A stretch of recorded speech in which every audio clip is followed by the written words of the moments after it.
हमारी लाइफ में ना कभी किसी ना किसी को कोई ना कोई शारीरिक दुख या मानसिक दुख होता है। और ऐसे समय में दो तरह की कैटेगरी के लोग होते हैं। एक वो जो कहते हैं वाई मी, जो भगवान को दोष देते हैं, किस्मत को दोष देते हैं और कहते हैं कि मेरे साथ ही ऐसा क्यों हुआ। और दूसरे वो जो कहते हैं ट्राई मी, जो कि बहादुर होते हैं, जो अपनी शारीरिक और मानसिक जो दुखों से आगे सोचते हैं और कुछ करके दिखाते हैं दुनिया में। ऐसे लोग जो हैं, जो वाई मी वाली कैटेगरी के लोग हैं, क्या होता है कि अगर वो आज मेरी ये कहानी सुन लेते हैं तो फिर वो वाई मी कैटेगरी में नहीं रहेंगे। माय डियर फ्रेंड्स, ये कहानी है उस लड़की की जिसका नाम है डॉक्टर अरुणिमा सिन्हा। ये पैदा हुई 20 जुलाई 1999 में, आई मीन टू से 20 जुलाई 1989। ये यूपी के लखनऊ में एक एरिया है जिसका नाम है अंबेडकर नगर, वहाँ पे पैदा हुई। जब ये पैदा हुई तो परिवार में किसी को नहीं पता था कि ये एक दिन अपने देश का नाम रोशन करेंगी।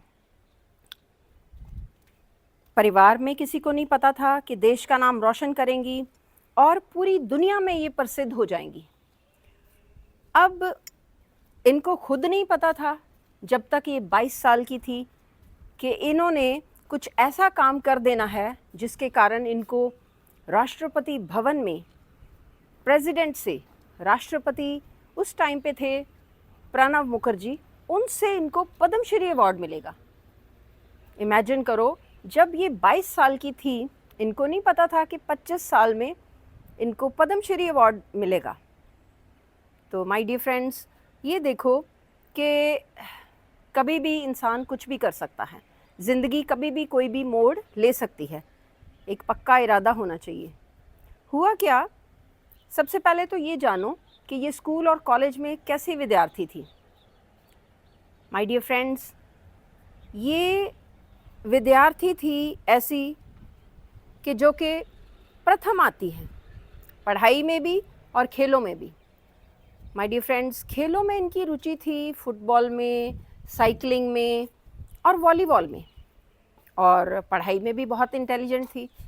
इनको कॉलेज में और स्कूल में एक बड़े ही कुशल एथलीट से जाना जाता था, ऑलराउंडर भी कहते थे इनको।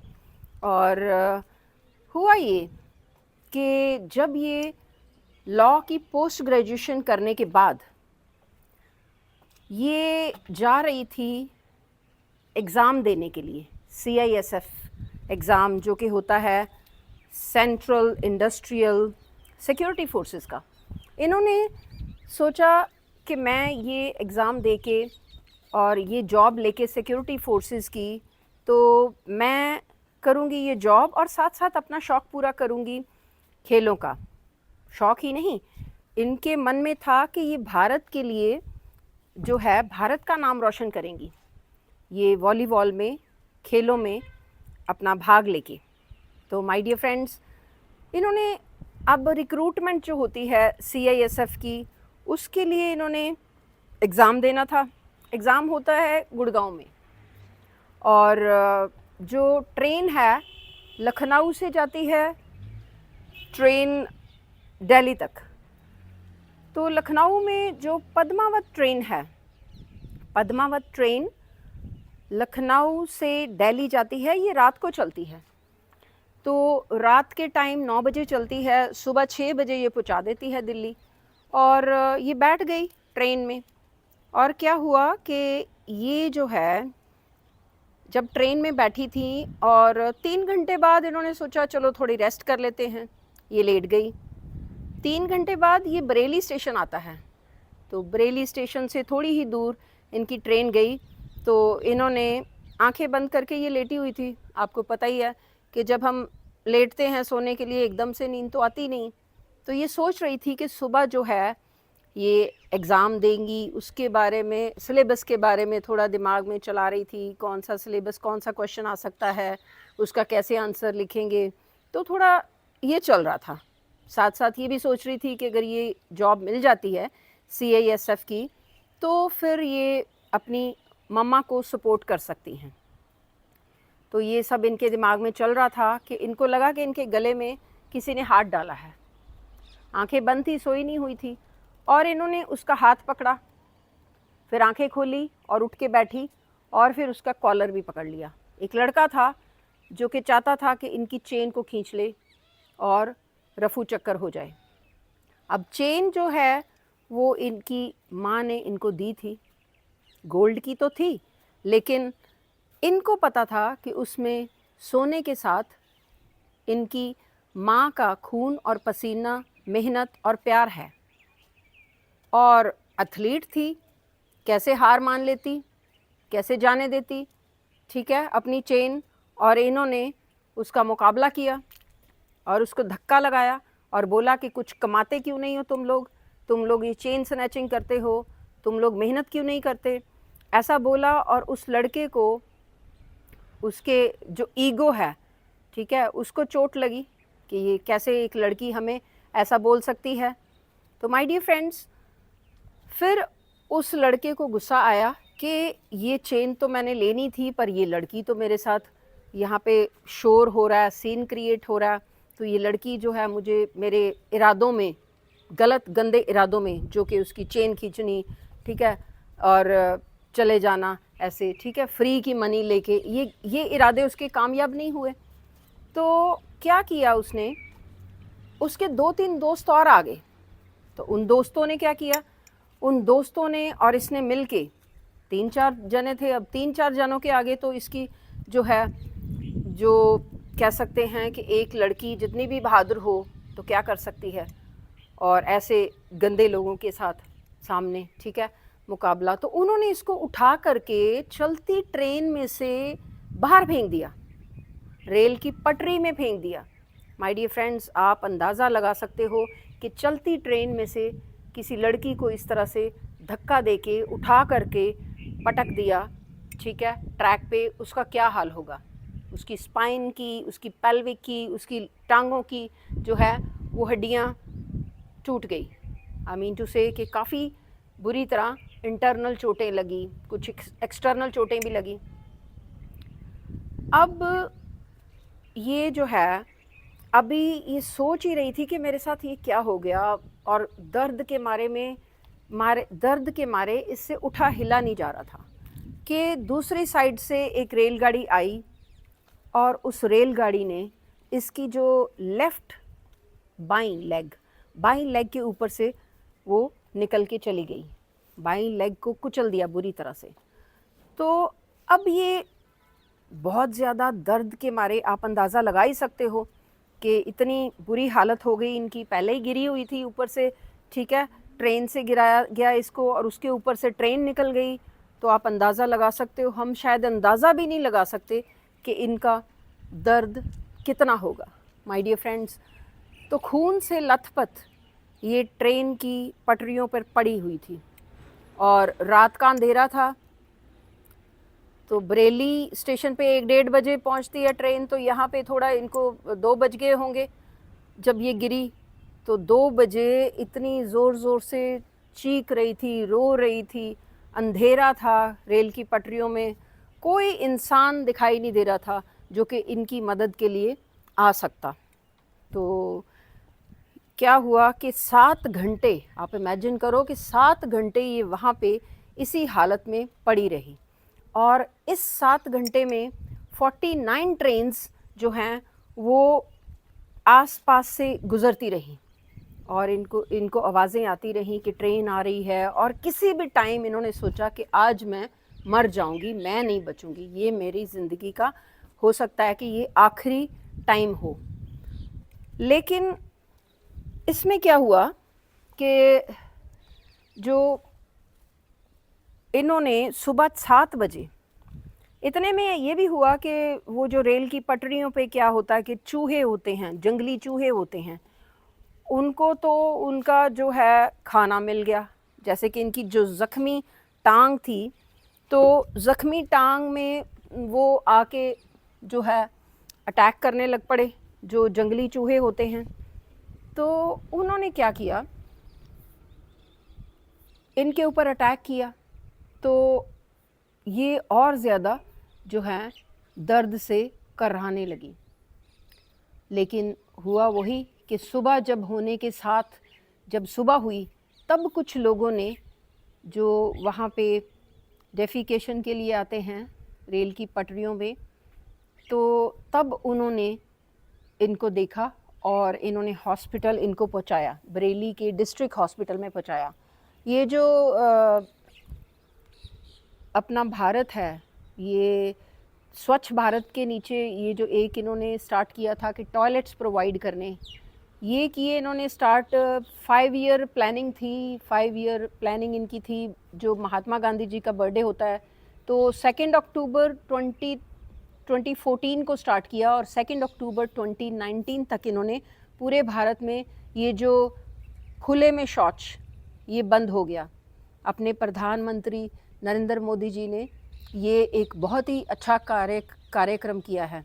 तो लेकिन उस टाइम पे ये नहीं था, तो जो भी हुआ इनके लिए वो अच्छा था, क्योंकि ये जो गिरी थी ये 12 अप्रैल 2011, 12 अप्रैल 2011 को ये ट्रेन में चढ़ी थी। तो तब 2011 में ये ओपन डेफिकेशन था इंडिया में, अब ये मुक्त हो चुके हैं।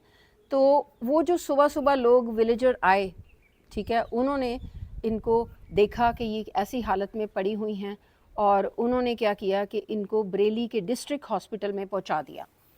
तो बरेली के डिस्ट्रिक्ट हॉस्पिटल में जाते ही डॉक्टरों ने कहा कि इनकी जो टांग है उसको काटा जाना चाहिए, नहीं तो जहर सारी बॉडी में फैल जाएगा और इनकी मृत्यु हो सकती है। तो जब उन्होंने तैयारी की एम्पुटेशन की, एम्पुटेट करने की लेग, तो वो तैयारी जो है करने में सबसे पहले तो चाहिए एनेस्थीसिया। उनके पास एनेस्थीसिया का सामान ही नहीं था। एनेस्थीसिया भी 2 तरह का होता है, आपको पता ही है, एक जनरल होता है, एक रीजनल होता है। तो जनरल जो है वो इनको चाहिए था, जो पूरी तरह से बेहोश करना, क्योंकि इनकी जो घुटने के नीचे वाली टांग सारी उन्होंने काटनी थी। तो जनरल एनेस्थीसिया बेहोश करने में तो पता ही नहीं चलता किसी भी पेशेंट को कि उनको पेन हो रही है, उनकी टांग काटी जा रही है, लेकिन उनके पास नहीं था। अगर वो उस टाइम पे लेग ना काटते तो इनकी मृत्यु हो सकती थी। तो इनको पता चला, इन्होंने कहा कि डॉक्टर साहब, मैं इतनी सारी रात की मैंने इतनी दर्द सही है, तो ये दर्द कुछ भी नहीं है, आप काट दो, कोई बात नहीं, बिना एनेस्थीसिया के, बिना बेहोशी के मेरी टांग काटनी है, काटो, मुझे वैसे भी बहुत दर्द हो रही है। तो डॉक्टरों ने ऐसा ही किया। तो डॉक्टरों ने इनकी बहादुरी देख के तो बहुत ही ज़्यादा इनकी सराहना की, बहादुरी की। और डॉक्टर्स ने वहाँ के जितने भी हॉस्पिटल में जितने भी डॉक्टर थे, सब ने 1-1 यूनिट खून दिया इनको। खून क्योंकि बहुत बह चुका था, खून की बहुत ज़रूरत थी, ठीक है। और लेकिन यहाँ पे सुविधाएं कम थी, इसलिए इनको छत्रपति साहू जी जो है वहाँ पे ले गए, मेडिकल यूनिवर्सिटी है वहाँ पे। तो वहाँ पे इनको उम्मीद थी कि यहाँ पे अच्छा इलाज चलेगा। लेकिन वहाँ क्या हुआ कि वहाँ इनकी वो जो एम्पुटेटेड लेग थी, एम्पुटेटेड लेग में ना वहाँ पे इनकी इन्फेक्शन बढ़ गई, ठीक है, इनकी इन्फेक्शन बढ़ गई। तो पूरे देश में, आपको पता है पूरा देश जो है उसमें, हमारे भारत देश में, वैसे तो पूरे वर्ल्ड में इंसानियत है, इंसानों में इंसानियत है, अच्छे इंसान बहुत ज़्यादा हैं। तो कई बार ख़बरों में ऐसी खबरें दे देते हैं, हम समझते हैं कि बहुत दुनिया में कलयुग आ गया है, बहुत बुरे लोग हैं। ऐसा कुछ नहीं है, दुनिया में अच्छे लोग बहुत हैं जो कि एक दूसरे की जो मदद करना चाहते हैं, जो कि एक दूसरे के लिए, जो दूसरों का दुख जो है उनको महसूस होता है। तो पूरे देश में आक्रोश बढ़ गया।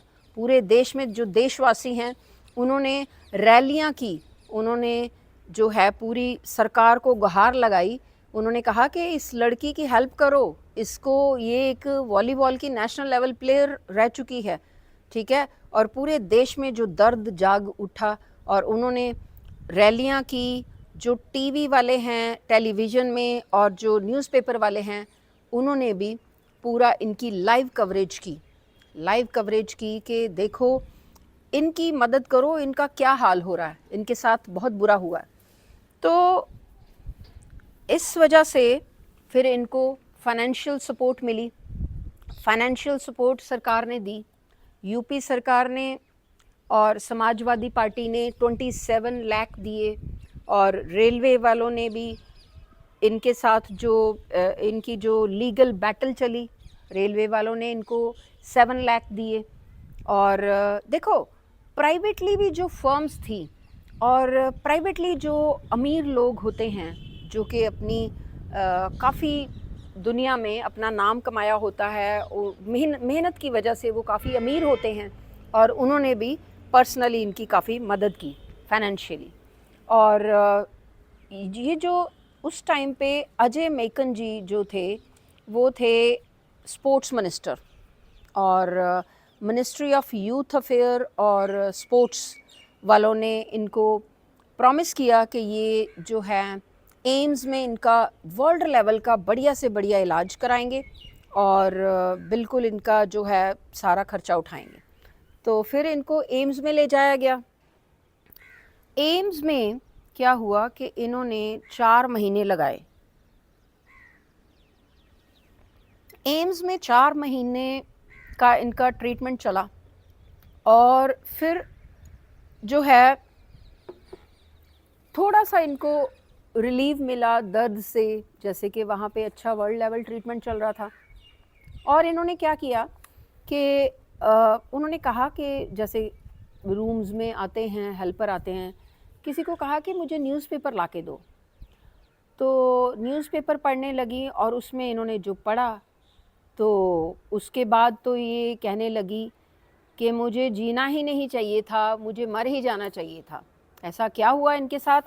देखो न्यूज़पेपर में खबरें आने लगी जो कि झूठी खबरें, अफवाहें। कई बार होता है इंसान के साथ कि अगर कोई अच्छा इंसान है, ठीक है, और अच्छे इंसान होने के बावजूद भी लोगों से अच्छाई जो है बर्दाश्त नहीं होती और लोग झूठे इल्ज़ाम लगाते हैं, ठीक है। और फिर अच्छे इंसान उस टाइम पे बहुत ही उनको हर्ट होता है। इनके साथ भी ऐसा ही हुआ। इनके ऊपर इल्ज़ाम लगे कि इन्होंने रेलगाड़ी से छलांग खुद लगाई है, किसी ने इनके साथ कोई रॉबरी नहीं की, इन्होंने सुसाइड करने की कोशिश की है, न्यूज़पेपर में लिखा था। और इसके साथ साथ इन्होंने ये भी पढ़ा कि ये तो ट्रेन में ट्रैवल ही नहीं कर रही थी, ये तो रेलवे ट्रैक क्रॉस कर रही थी और ट्रेन इनको आके कुचल गई, इनके ऊपर से निकल गई। और तीसरी बात तो ये कह दी उन्होंने कि ये ट्रेन भी, कुछ लोगों ने ये भी कहा कि ट्रेन में चढ़ी हुई थी, ट्रेन में ट्रैवल कर रही थी, लेकिन बिना टिकट के ट्रैवल कर रही थी, तो इस वजह से ये हादसा हुआ। माय डियर फ्रेंड्स, इस तरह की चीज़ें जो इन्होंने पढ़ी अपने बारे में, झूठी खबरें, तो इनको क्या हुआ, बहुत सदमा पहुंचा। इन्होंने कहा कि मेरे शरीर में इतनी जो है दर्द मेरे शरीर को मिला है, तो उससे कई गुना ज़्यादा मेरा जो है मन घायल कर दिया इन्होंने, मुझे मेरा जो है जीना हराम कर दिया कि इतने इल्ज़ाम झूठे लगा रहे हैं। तो इवन रेलवे वालों ने भी कहा, रेलवे वालों के साथ इनका फिर कोई लीगल बैटल चली, बाद में रेलवे वालों ने इनको 7 लाख दिए और मान लिया कि ठीक है ऐसे ही हुआ होगा, क्योंकि वो हार गए थे लीगल बैटल, और उनको एक तो रेलवे में नौकरी भी देनी पड़ी इनको और साथ साथ पैसे भी देने पड़े। तो बात ये नहीं होती कि पैसे चाहिए, बात ये होती है कि सच्चाई की जीत, और सच्चाई की जीत हुई। और इतने फाइनेंशियल सपोर्ट इनको मिली, और फिर धीरे धीरे जब ये लीगल बैटल जीती कि हाँ ये सच बोल रही हैं, तो फिर इनका थोड़ा हौसला बढ़ा।